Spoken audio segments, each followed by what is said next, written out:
You said that if the Nuremberg principles were applied, every post-World War II president would be indictable. That's probably true.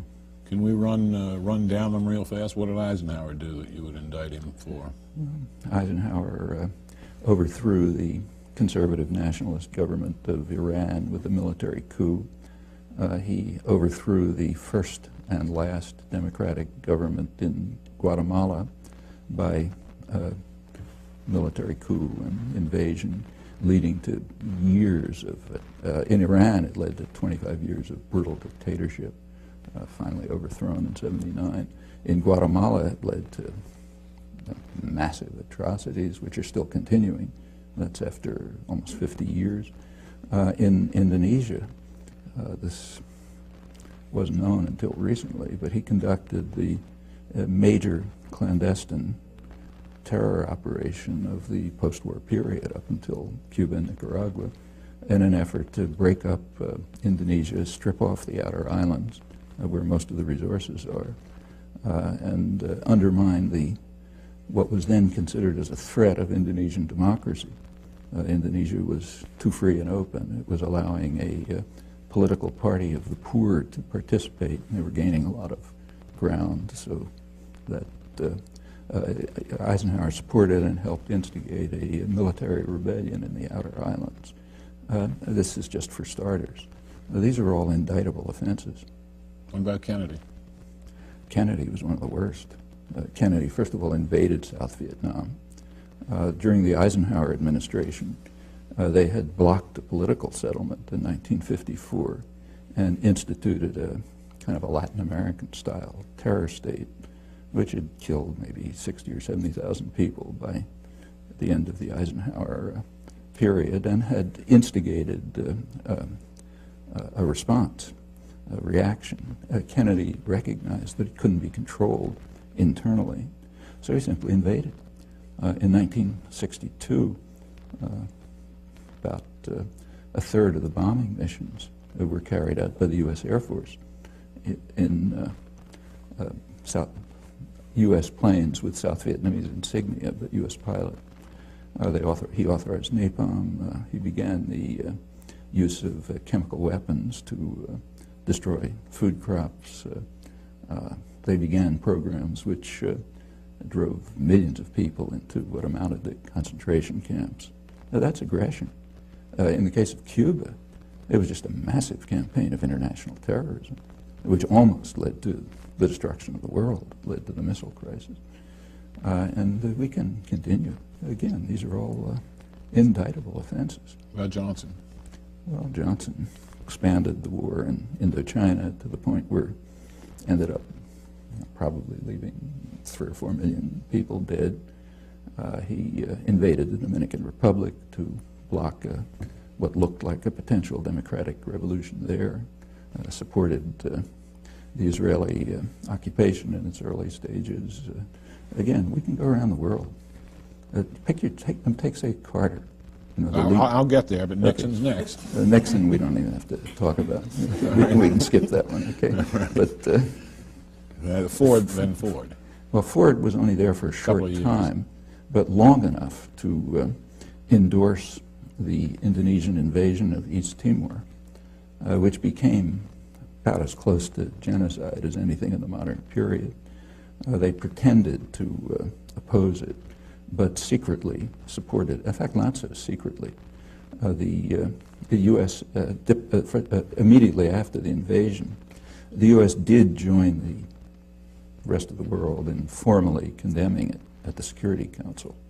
But Ambassador Moynihan was kind enough to explain to us, in his words, that his instructions were to render the United Nations utterly ineffective in any actions it might take to counter the Indonesian invasion. And he says proudly that he did this with considerable success. His next sentence says, in the next few months, it seems that about 60,000 people were killed. And then he goes off to the next topic. That's the first few months, went on to probably hundreds of thousands. Formally, the U.S. announced a boycott of weapons but secretly it increased the supply of weapons, including counterinsurgency equipment, so that the Indonesians could consummate the invasion. That's just a short period in office, but that's indictable. Seriously, in fact, that's a major war crime. Carter? Carter increased, as the Indonesian atrocities were increasing. They peaked in 1978. Carter's flow of weapons to Indonesia increased when Congress imposed human rights restrictions. By then there was a human rights movement in Congress to block the flow of advanced weaponry to Indonesia.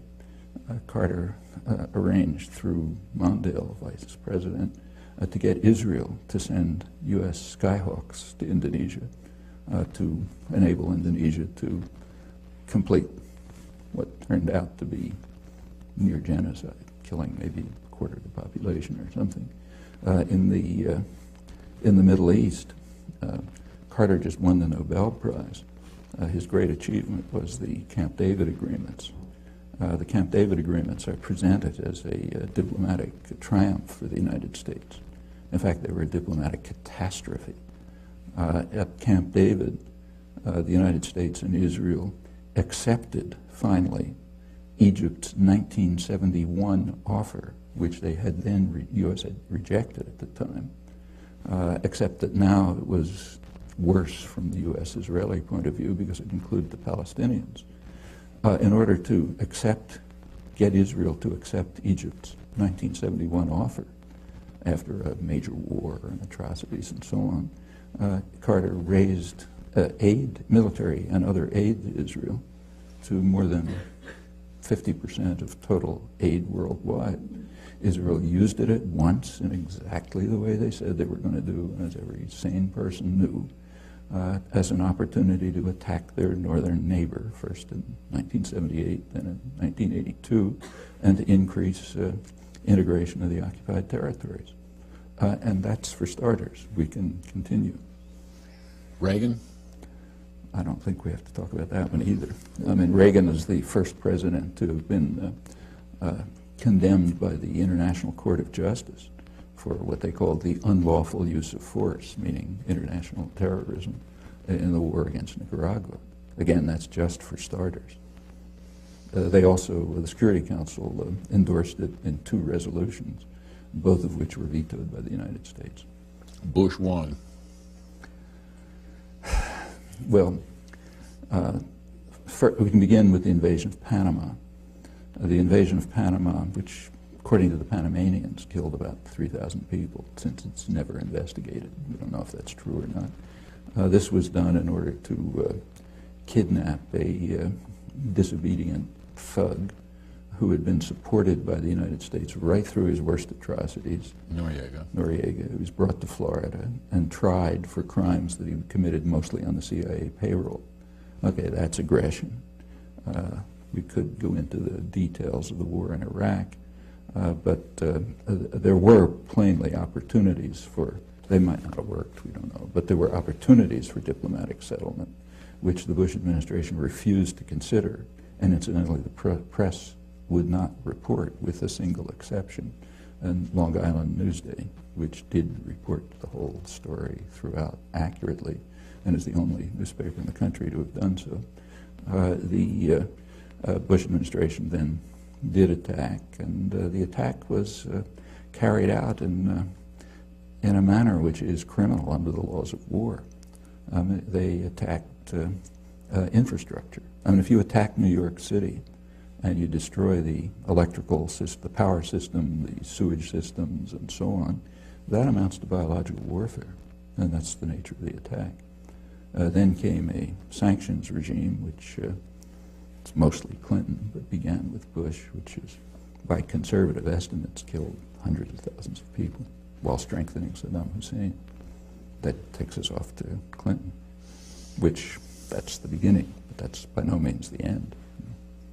We can run through it. Well, we can run through that one case suffices. All right. But there are plenty of others. Bush too? Let's go on with Clinton. Okay. And one of Clinton's minor escapades, very minor, was sending a couple of cruise missiles to the Sudan to destroy what they knew to be a pharmaceutical plant. There was no intelligence failure. According to the only estimates we have from the German ambassador and the regional director of Near East Foundation, who does field work in Sudan, both of them estimate several tens of thousands of deaths from one cruise missile attack. It's pretty serious. If somebody did that to us, we'd regard it as bad news. And again, we can continue. In the Middle East, for example, Clinton began by declaring past UN resolutions, in the words of his administration, obsolete and anachronistic. Okay, so we're finished with that. No more international law. Then comes a period called the peace process, except that during the peace process, Israeli settlement, which means settlement paid for by the U.S. taxpayer and supported by U.S. military aid and diplomacy, continually increased. The most extreme year was Clinton's last year, the highest level of settlement, the highest since 1992. Meanwhile, the territories were cantonized, broken up into small regions with infrastructure projects and new settlement. I don't know what you call that, but it's under military occupation. And if anyone else was doing it, we'd call it a war crime. And again, we can continue. Bush, too, I don't think we have to discuss.